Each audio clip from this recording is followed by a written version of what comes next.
ഏവർക്കും ഈ school English അക്കാഡമിയിലേക്ക് വീണ്ടും സ്വാഗതം. ഈ സ്കൂൾ ഇംഗ്ലീഷ് അക്കാഡമിയുടെ ഓൺലൈൻ ആൻഡ് സ്പോക്കൺ ഇംഗ്ലീഷ് ക്ലാസ്സുകളിൽ ജോയിൻ ചെയ്യാൻ താല്പര്യമുള്ളവർ ഈ കാണുന്ന നമ്പറിൽ ജോയിൻ ചെയ്യാവുന്നതാണ്. ഇംഗ്ലീഷ് പഠിച്ചു തുടങ്ങുന്ന ബിഗിനേഴ്സ് അതുപോലെ കൂടാതെ ഫ്ലുവൻസി ലെവലിൽ എത്തിയ ചിലരും ഇതേ പ്രശ്നം നേരിടാറുണ്ട്. ഈ ഒരു സ്ട്രഗിൾ പ്രധാനമായി നേരിടുന്നത് വായിക്കുമ്പോഴും സംസാരിക്കുമ്പോഴും ആണ്. അതായത് നമ്മൾ ഒരു പുസ്തകം വായിക്കുമ്പോൾ ഒരു സബ്ജക്റ്റിനെ സംബന്ധിച്ച് ഒരു ക്വസ്റ്റ്യൻ കണ്ടാൽ അതിന് കറക്റ്റായിട്ടുള്ള മീനിങ് മനസ്സിലാകാതെ വരും. അത്തരം സന്ദർഭങ്ങളിൽ മിക്ക ആൾക്കാരും ചെയ്യുന്നത് ആ ക്വസ്റ്റ്യനിൽ കാണുന്ന ഫെമിലിയർ ആയിട്ടുള്ള വേർഡുകളെ ഫോക്കസ് ചെയ്തായിരിക്കും ചോദ്യത്തിൽ ചോദിക്കുന്നത് എന്ന് ഇമാജിൻ ചെയ്യുകയാണ് ചെയ്യുന്നത്.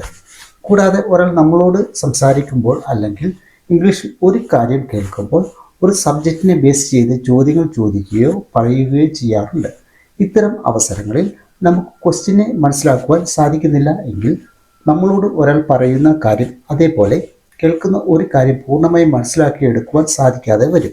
ഇങ്ങനെ ഒരു സാഹചര്യത്തിലൂടെ നമ്മൾ കടന്നു പോകുമ്പോൾ പലപ്പോഴും ഇംഗ്ലീഷിലുള്ള കോൺഫിഡൻസ് കുറഞ്ഞു വരുന്നതായി നമുക്ക് തോന്നാറുണ്ട്. ഇതൊക്കെയും ഇംഗ്ലീഷ് പഠനത്തിൻ്റെ ആരംഭത്തിൽ എല്ലാവരും നേരിടുന്ന ഒരു പ്രശ്നം മാത്രമാണ്. നമുക്ക് ഇവയെ വളരെ ഫലപ്രദമായ രീതിയിൽ ഓവർകം ചെയ്യുവാൻ സാധിക്കും. ഇത് എങ്ങനെ നമ്മുടെ ഇംഗ്ലീഷ് പഠനത്തിൽ സാധ്യമാക്കിയെടുക്കാമെന്ന് നോക്കാം. ഒന്നാമതായി ചെയ്യേണ്ട സ്റ്റെപ്പ് ലിസണിങ് ആൻഡ് റീഡിങ് ദിവസവും നിങ്ങൾ പ്രാക്ടീസ് ചെയ്യുവാൻ പറ്റുന്നതിൻ്റെ പരമാവധി ഡെയിലി പ്രാക്ടീസ് ചെയ്യുക. ഇങ്ങനെ കുറച്ച് നാൾ ചെയ്യുമ്പോൾ ഇംഗ്ലീഷ് ഭാഷ എങ്ങനെയാണ് ചെയ്യപ്പെടേണ്ടതെന്നും മനസ്സിലാകും. എന്നിട്ട് ലിസണിങ് ആൻഡ് റീഡിങ് ചെയ്യുമ്പോൾ നിങ്ങൾക്ക് അറിയാവുന്ന ഒരു വൊക്കാബുലറി വിത്തിൻ സെക്കൻഡുകളിൽ മനസ്സിലാക്കുവാൻ സാധിക്കുന്നില്ല. അതുപോലെ റിപ്പീറ്റ് ചെയ്തു വരുന്ന വൊക്കാബുലറികൾ ഒരു നോട്ട്ബുക്കിലോ ഡയറിയിലോ എഴുതുക. രണ്ടാമതായി ചെയ്യേണ്ടുന്ന സ്റ്റെപ്പ് റൈറ്റിംഗ് പ്രാക്ടീസ് ആണ്. ഇംഗ്ലീഷിൽ ചോദ്യങ്ങൾ മനസ്സിലാക്കുവാൻ റൈറ്റിംഗ് എങ്ങനെ പ്രാക്ടീസ് ചെയ്യാമെന്ന് ബ്രീഫായി ചിന്തിക്കാം. അതിനായി ആദ്യം ചെയ്യേണ്ടത് ഇംഗ്ലീഷ് ബേസിക് മനസ്സിലാക്കുക എന്നതാണ്. എന്താണ് ഇംഗ്ലീഷ് ബേസിക് എന്ന് നോക്കാം.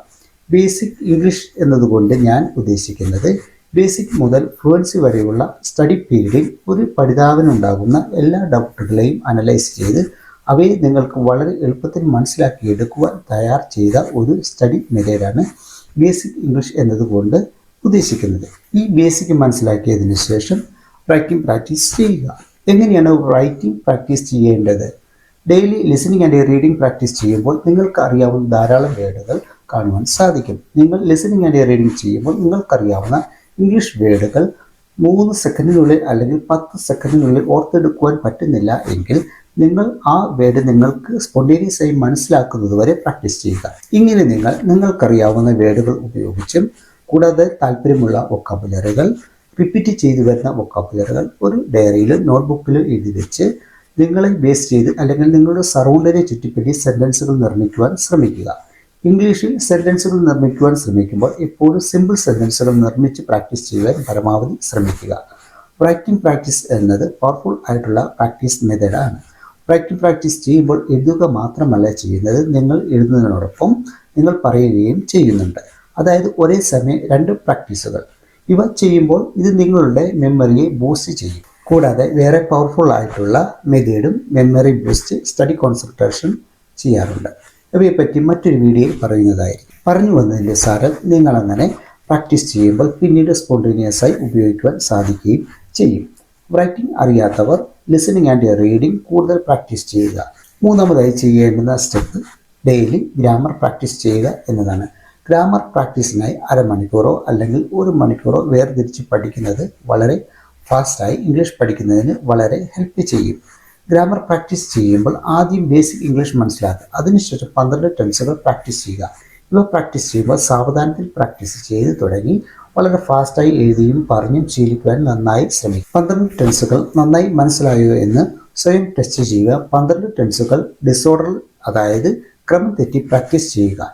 ഇങ്ങനെ ഡിസോർഡറായി പ്രാക്ടീസ് ചെയ്യുമ്പോൾ എവിടെയാണ് സ്റ്റക്ക് ആകുന്നത് എന്ന് ബോധ്യപ്പെട്ടതിന് ശേഷം ഇങ്ങനെ ഡിസോർഡറായി പ്രാക്ടീസ് ചെയ്യുമ്പോൾ എവിടെയാണ് സ്റ്റക്ക് ആകുന്നത് എന്ന് ബോധ്യപ്പെടും. അതിനുശേഷം 24 ഓക്സിലറി വെർബുകൾ പ്രാക്ടീസ് ചെയ്യുക. 24 ഓക്സിലറി വെർബുകൾ സാവധാനത്തിൽ പ്രാക്ടീസ് ചെയ്ത് തുടങ്ങി വളരെ സ്പീഡിൽ പ്രാക്ടീസ് ചെയ്യാൻ നന്നായി ശ്രമിക്കുക. എന്നിട്ട് 24 ഓക്സിലറി വെർബുകൾ ഡിസോർഡർ ആയിട്ട് പ്രാക്ടീസ് ചെയ്യുക. ഇങ്ങനെ ഡിസോർഡർ ആയിട്ട് പ്രാക്ടീസ് ചെയ്യുമ്പോൾ സ്റ്റക്ക് ആവുന്നില്ല എന്ന് സ്വയം ബോധ്യം വരുന്നത് വരെ കണ്ടിന്യൂസ് പ്രാക്ടീസ് ചെയ്യുക. ഇങ്ങനെ 12 ടെൻസുകൾ പ്ലസ് 24 ഓക്സിലറി വെർബുകൾ നന്നായി പ്രാക്ടീസ് ചെയ്യുന്നതിന് ശേഷം മാത്രം അടുത്ത സ്റ്റെപ്പിലേക്ക് കടക്കാൻ ശ്രമിക്കാവൂ. നാലാമതായി ചെയ്യേണ്ടുന്ന സ്റ്റെപ്പ് ക്വസ്റ്റ്യൻ മേക്കിംഗ് ആണ്.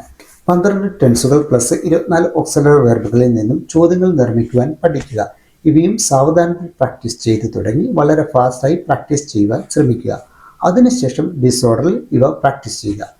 ഇങ്ങനെ നന്നായി പഠിച്ച് സ്വയം ബോധ്യമായതിനു ശേഷം മാത്രമേ നെക്സ്റ്റ് സ്റ്റെപ്പിലേക്ക് പോകാവൂ. 5ാമതായി ചെയ്യേണ്ടുന്ന സ്റ്റെപ്പ് WH ക്വസ്റ്റ്യൻ മേക്കിംഗ് ആണ്. WH ക്വസ്റ്റ്യൻ പ്രാക്ടീസ് ചെയ്യുമ്പോൾ സാവധാനത്തിൽ പ്രാക്ടീസ് ചെയ്ത് തുടങ്ങി വളരെ ഫാസ്റ്റായി പ്രാക്ടീസ് ചെയ്യുവാൻ ശ്രമിക്കുക. അതിനുശേഷം ഡിസോർഡറിൽ പ്രാക്ടീസ് ചെയ്യുക. ഈ 5 സ്റ്റെപ്പുകൾ നന്നായി പ്രാക്ടീസ് ചെയ്ത് ഇംപ്രൂവ് ചെയ്തവർക്ക് മാത്രമേ ലിസണിങ്, റീഡിംഗ് ആൻഡ് സ്പീക്കിങ്ങിൽ പോലും ഒരു സബ്ജക്റ്റിനെ ബേസ് ചെയ്ത് ചോദിക്കുന്ന ചോദ്യങ്ങൾ അതേപോലെ തിരിച്ചും ചോദിക്കുവാനുള്ള കേപ്പബിലിറ്റി നല്ലതുപോലെ നേടിയെടുക്കുവാൻ സാധിക്കുകയുള്ളൂ. അതുകൊണ്ട് ഈ 5 സ്റ്റെപ്പുകൾ നന്നായി മനസ്സിലാക്കിയാൽ ഇംഗ്ലീഷിൽ ചോദിക്കുന്ന എല്ലാ ചോദ്യങ്ങളും മനസ്സിലായി എന്ന് അർത്ഥമില്ല. ഇനിയും കുറച്ച് സ്റ്റെപ്പുകൾ കൂടി നന്നായി മനസ്സിലാക്കിയാൽ മാത്രമേ ഇംഗ്ലീഷ് ഫ്ലുവൻസിലേക്ക് കടക്കുകയുള്ളൂ. നിങ്ങൾ ഈ 5 സ്റ്റെപ്പുകൾ നന്നായി പൂർത്തീകരിച്ചാൽ നിങ്ങളുടെ listening, reading, writing and speaking വളരെ പെട്ടെന്ന് ഇംപ്രൂവ് ആവുകയും ഏതൊരാൾ നിങ്ങളോട് ഡയറക്റ്റോ അല്ലെങ്കിൽ ഇൻഡയറക്റ്റോ ആയി ചോദ്യങ്ങൾ ചോദിച്ചാൽ അയാൾ ചോദിക്കുന്നത് ഇന്ന കാര്യമാണെന്ന് മനസ്സിലാക്കി നമുക്ക് സ്പോണ്ടേനിയസ് ആയി എലോക്വൻ്റ്ലി ആൻസർ പറയുവാൻ സാധിക്കും. ഈ ഒരു ലെവലിലേക്ക് സ്പോക്കൺ ഇംഗ്ലീഷുകാരും IELTS, job interview, job promotion തുടങ്ങി ജീവിതത്തിൽ ഇംഗ്ലീഷ് ലാംഗ്വേജിൽ കൊണ്ട് എനിക്ക് സക്സസ് ആകണം എന്ന് ആഗ്രഹിക്കുന്നവർ കുറഞ്ഞത് ഈ 5 സ്റ്റെപ്പുകൾ വളരെ സക്സസ് ആയി ഫുൾഫിൽ ചെയ്യുവാൻ ശ്രമിക്കുക. ഇംഗ്ലീഷിൽ ചോദ്യം മനസ്സിലാക്കുവാനായി ആദ്യത്തെ 3 സ്റ്റെപ്പ് ഇംഗ്ലീഷ് മനസ്സിലാക്കി എടുക്കുന്നതിന് എന്നവണ്ണം പ്രൈമറി ആയി ചെയ്യേണ്ട സ്റ്റെപ്പുകളാണ്. ഈ കാര്യങ്ങൾ ഫോളോ ചെയ്യുമ്പോൾ ഇംഗ്ലീഷ് ഭാഷയുടെ സ്ട്രക്ചറും ക്വസ്റ്റ്യൻ എങ്ങനെയാണ് ചോദിക്കുന്നതെന്നും മനസ്സിലാക്കുകയെടുക്കുവാൻ കഴിയും. അതിനുശേഷം 4-5 സ്റ്റെപ്പുകൾ ഫോളോ ചെയ്താൽ വളരെ വേഗത്തിൽ ഇംഗ്ലീഷ് നിങ്ങൾക്ക് സ്വയം ക്വസ്റ്റ്യൻ ക്രിയേറ്റ് ചെയ്ത് സ്പോണ്ടേനിയസ് ആയി ചോദ്യങ്ങൾ ചോദിക്കുവാൻ കഴിയും. ആദ്യത്തെ 3 സ്റ്റെപ്പുകൾ ചോദ്യങ്ങൾ എങ്ങനെയാണ് ചോദിക്കുന്നതെന്ന് സ്വയം മനസ്സിലാക്കിയെടുക്കുവാനും 3-4 സ്റ്റെപ്പുകൾ ചോദ്യം ചോദിക്കുവാനും സാധിക്കും. ഇങ്ങനെ നിങ്ങൾക്ക് വളരെ വേഗത്തിൽ ക്വസ്റ്റ്യൻ മനസ്സിലാക്കിയെടുക്കുവാനും ആൻസർ പറയുവാനും സാധിക്കും. നിങ്ങൾക്ക് ഈ വീഡിയോയിൽ പറഞ്ഞ കാര്യങ്ങൾ നന്നായി മനസ്സിലായി എന്ന് കരുതുന്നു. നിങ്ങൾക്ക് ഈ വീഡിയോ ഇഷ്ടപ്പെട്ടെങ്കിൽ ലൈക്ക് ആൻഡ് സബ്സ്ക്രൈബ് ചെയ്യുക.